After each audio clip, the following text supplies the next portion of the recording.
Hello po, kamusta? Muli, ito po ang lingkod si Ate Ai. You are facing hardships, in pain, always struggling. Do I deserve this, Lord? Sometimes we might thought that nothing will happen to our lives. Situations may seem hopeless. Do God deserve to be questioned?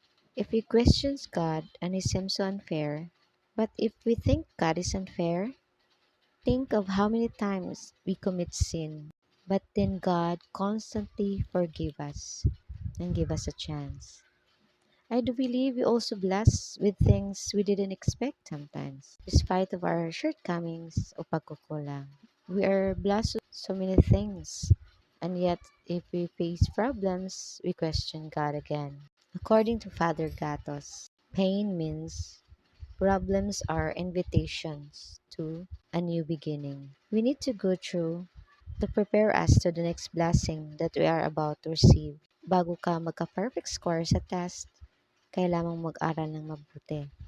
Bago ka magkaroon ng certificate sa isang training, you need to went through to a rigid, tiring for a days or weeks of problem solving and workshops to equip you to a certain program. So before you're going to face a new journey, you need to go through a certain process to prepare you to a new beginning of blessings, job, or certain career na gusto mo.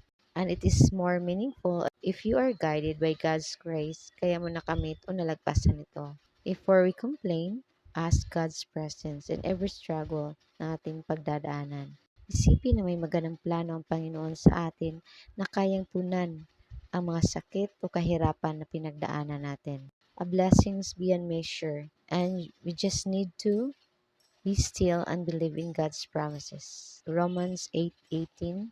The pain you have been feeling cannot compare to the joy that is coming.